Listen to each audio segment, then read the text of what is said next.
Compassion Now Network for All, in short, CNN4All, Urbana, Illinois, USA. And Bethel House of Refuge, Muhammad, Illinois, USA presents this week's breaking news in wellness and in health for all people and for all professionals. Hi, I'm the Pete of Dr. Z and Pete, presently the president of Bethel House of Refuge, Muhammad, Illinois. Previous to that, I was a president of a commercial construction business in the East Central Illinois area. My wife Stephanie and I currently reside in Farmer City, Illinois. This fellow on my right, my distinguished co-host, Dr. Alex Rema Zachariah, MD. Doc is also a medical professor, and he is the CEO of CNN4All International. Doc recently was the chief medical officer, the medical director of Provena, now Presence United Medical Center in Danville, Illinois, in all of 2008 and part of 2009. Prior to that, Doc was the he was a medical director, dean of one of the top medical schools in Ludhiana, India, Christian Medical College, Ludhiana, one of the top 12, Doc, out of 300. That is excellent. Christian Medical College. And Doc, with his wife Prema, also a retired physician and a professor, spent 43 years at Christian Medical College. First as medical students, then as faculty until they retired in the year 2000. Doc and Prema now reside in Urbana, Illinois, where they've been since 2005. Great to have you in this area. Doc, we appreciate your wisdom, your expertise, and all your medical knowledge. That's why you're with us. We need what you got. Tell the people, will you, what we're all about here. This is only for your medical information. Do not change your treatment based on this info. You may ask your physician, you may mention about this to your physician, and you may even ask you to be with us. Come look at it. Yes. Check us out. Yeah, this is not medical advice. Yes. It is only information.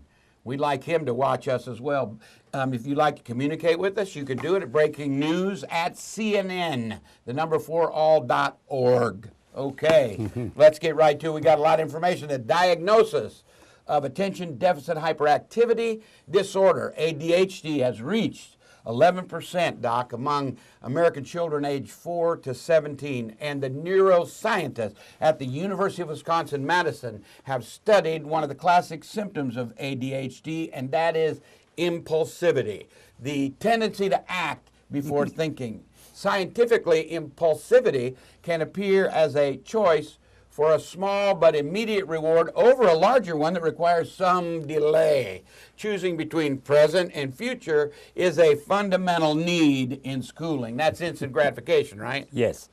This willingness to take a smaller reward right away rather than a larger delayed reward called temporal discounting is a common feature of ADHD. Experiment in monkeys.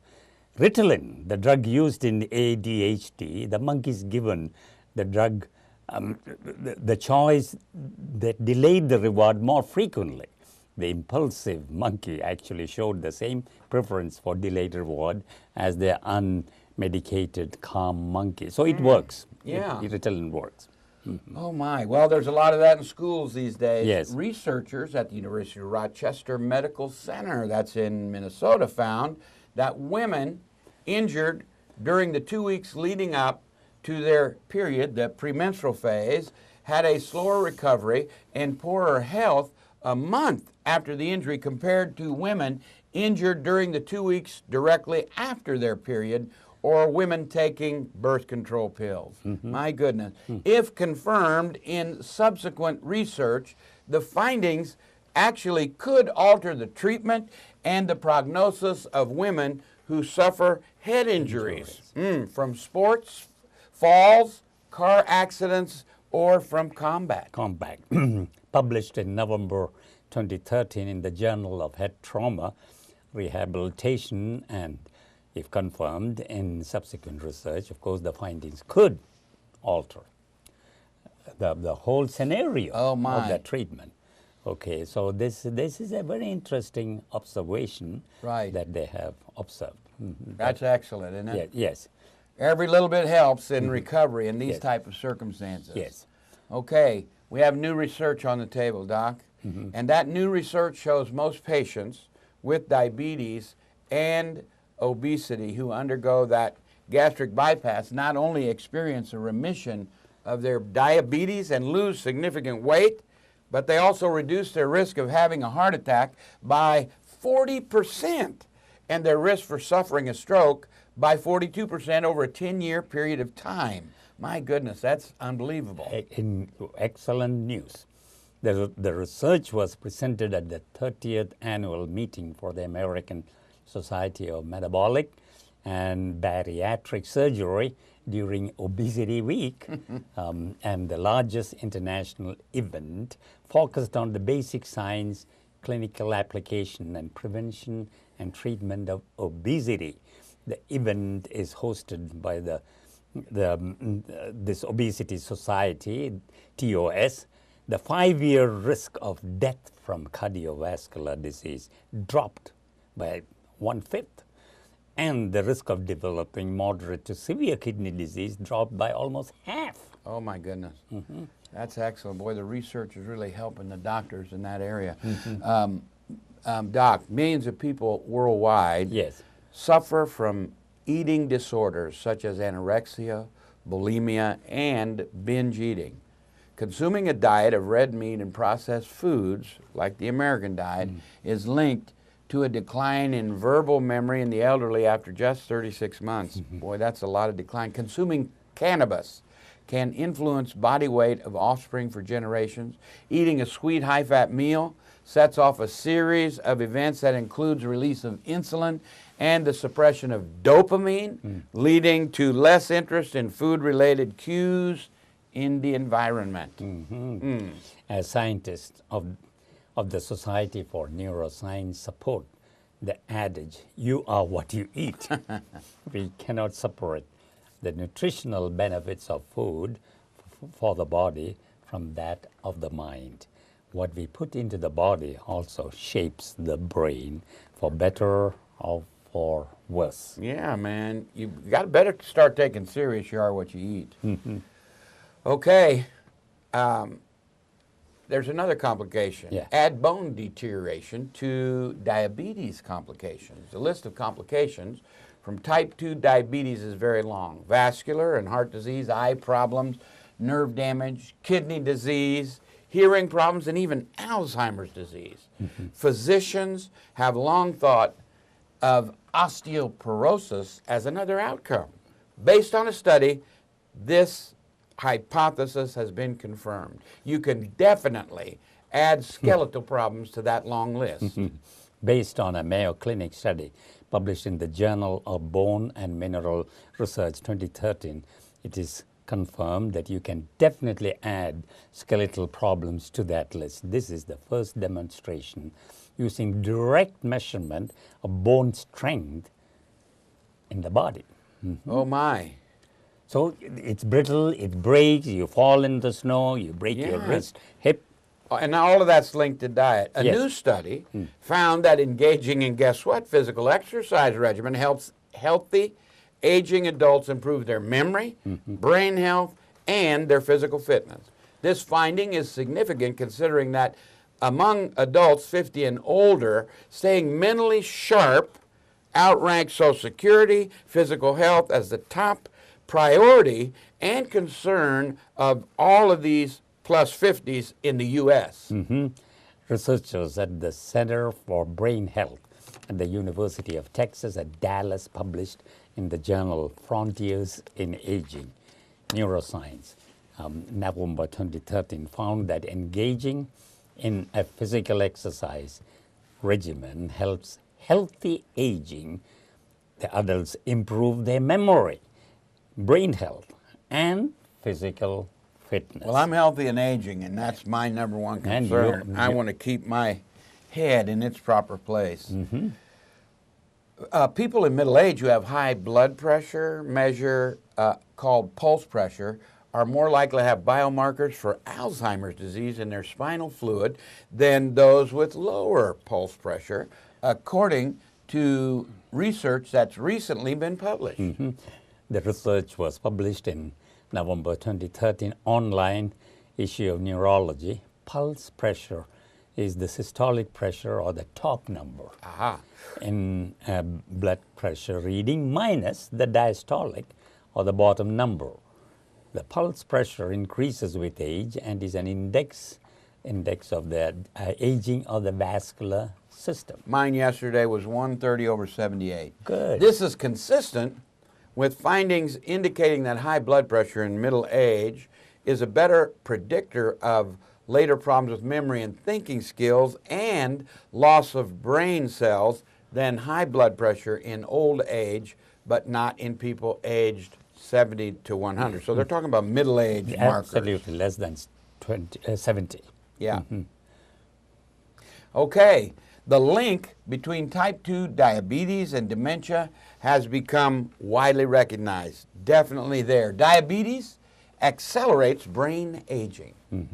Older individuals with diabetes have developed Alzheimer's disease at an earlier age and are more likely to develop vascular dementia than people who do not have diabetes. What is vascular dementia, Doc? That means the blood supply to the brain is Slows. decreased, so the brain cells dies. Okay. And, All right. Yeah. So Okay.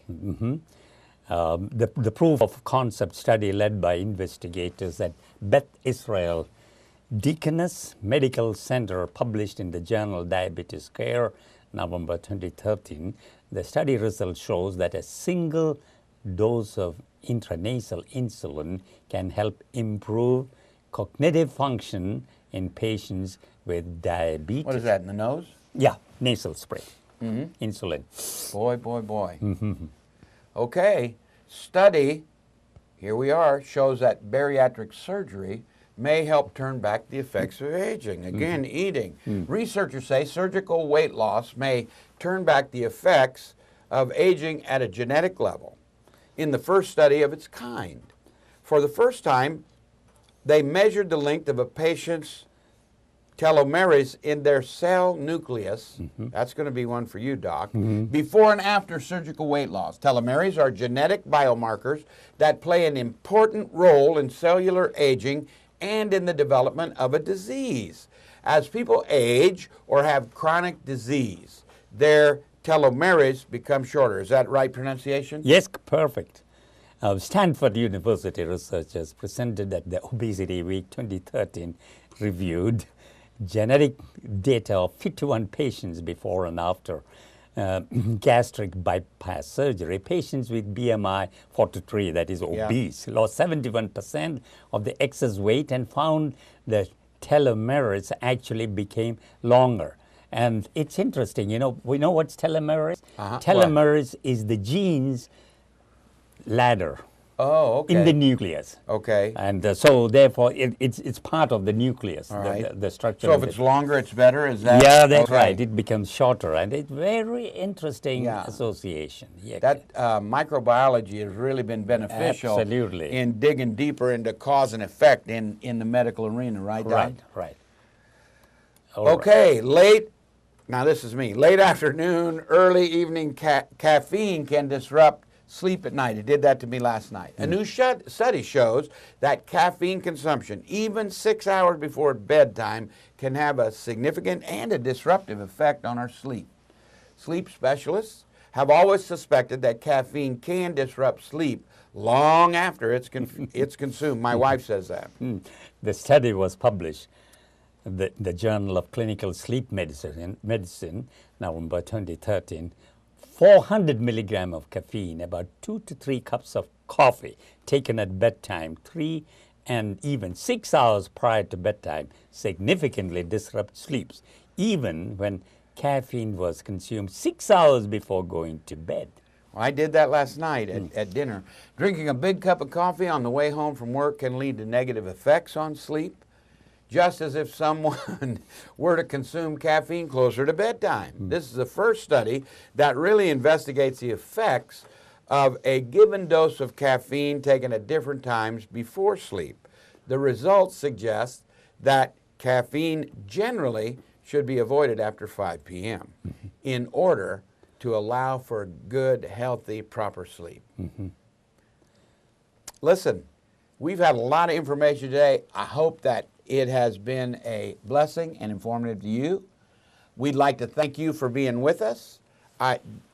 Doc, do we have a guest with us? We're going to have a panel discussion, so we want you, don't go away, come right back. Dr. Ross Yoha, our resident distinguished expert. Visiting. Is going to, Visiting. Okay, he's changed his mantra. Visiting expert will be with us in just a moment. We'll be right back. Every day, thousands of people are diagnosed with macular degeneration, a disabling eye disease that leads to severe vision loss. As a scientist conducting research for the American Health Assistance Foundation, I want you to know that there is hope that a cure and new treatments for macular degeneration will soon be found, but only if we can continue our groundbreaking research. Learn about my research. Call 1-800-437-2423 or visit ahaf.org. Compassion Now Network for All, in short, CNN4All, Urbana, Illinois, USA. And Bethel House of Refuge, Muhammad, Illinois, USA presents this week's breaking news in wellness and in health for all people and for all professionals. I'm the Pete of Dr. Z and Pete, and this fellow to my far right is my distinguished co-host, Dr. Alex Ramos Zechariah, MD. Doc is also a medical professor and the CEO of CNN4All International. We have a visiting expert joining us today, our good friend, Dr. Ross Yoha, recently back from Hawaii. Dr. Ross, glad you're back from vacation, and we want to invite you to our panel discussion. Today, our panel discussion, guess what it's on? Obesity. Yeah, that's my favorite subject. I wish I'd stayed on in Hawaii. Yeah, well, it's an epidemic according to all of our information. So I want to know what is all the talk everywhere about obesity and the obesity epidemic, Doc. Add a couple of pounds here and there, big deal. Is it an epidemic? Yeah, you know, while obesity may not be the Black Death that you see, Could be. thousands and thousands of immediate death, it is a severe public health crisis. And experts agree that as more and more obese children become obese adults, the disease, especially the diabetes, will surge. And that will mean a lot of sick people. You know, it is very important. Obesity is a serious disease. Yes. Really? Yeah. It is? Yes, obesity is a serious disease. Why? Diabetes made worse, hypertension made worse, stroke, heart attacks, strike early. We all must treat ourselves. How are we going to do that? Yes, and we do that. Eat more of veggies, whole grains and fruits. Eat more of nuts. Go nuts. I like nuts. Eat less of fried food. Start sugar. Say no to all soda pots. Cut the pop. Yeah, okay, you're asking something? Yeah, go ahead. Well, I was asking how do we really combat, how do people that are obese combat obesity? You know, the culprit may be decrease in our physical activity. More tendency to be couch potato? That's correct. And arguing that because of shifts in how we live and work, we don't get as much exercise as previous generation. Well, I know that did. for sure. No, nor an exercise, nor half hour or nor 5 times a week. Walk, jog, run, treadmill, elliptical, till we all are soaked in sweat. You know what I noticed, Doc? The tune changes, the melody changes, but the message remains the same. Now, is it not true that though exercise is important, but the real culprit is our eating habits? How we eat. It's not is it not the politics of food, how the food industry influences nutrition and health, and the recommendations about healthy eating? We're overwhelmed by billions of dollars of advertising by junk food processors, and that we're subject to at home, even in public schools. I'm in public school, Doc. Yes. I see potato chip machines, pop machines, and I'm thinking, are you kidding me? And I see the kids porking out almost before you. What can we do about that, Dr. Z? You know, no discernible progress has been made in fighting obesity. I would say so. According to most experts, it looks almost certain that obesity will get worse before it gets any better. Check out the influx of buffet eating. Man, you pay like $10, eat as much as you want. How many slim people do you see in those places? None. Rare as hen's teeth Obesity is a serious disease. Oh, you know, yes, obesity. You know what? Obesity is a serious. Really? Diabetes is made worse. Absolutely. Hypertension made worse. You know it. Stroke, heart attack, strike early. Nobody wants that. We all must treat ourselves. Right. Now, Dr. Ross, you can't overemphasize the need for self-treatment. We may want to blame a lot of other people, but don't you think that if we keep an eyeball on our personal diet, our personal physical habits, our exercise or lack thereof, our sedentary time, isn't there a way we can combat that? Yeah, it is. You know, the culprit may be decrease in our physical activity, as you already pointed out, arguing that because of shifts as we have found in lifestyle. No nor and exercise nor. Half hour or nor 5 times a week.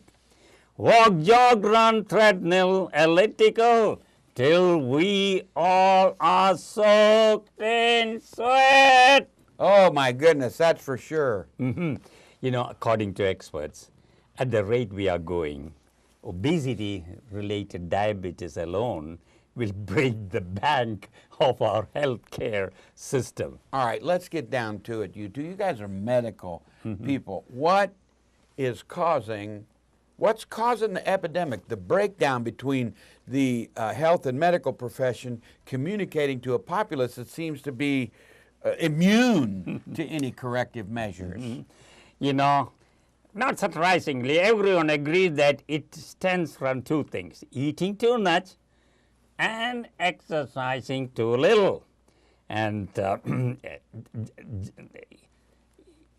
well, the fact that each succeeding generation is heavier, which you can see, than the last one, proves that changes in our environment are playing a key role. Think of how we're consuming more processed foods. You know, my grandma and grandpa, in the summertime, as their grandchildren, we would go up and live with them for a couple weeks at a time.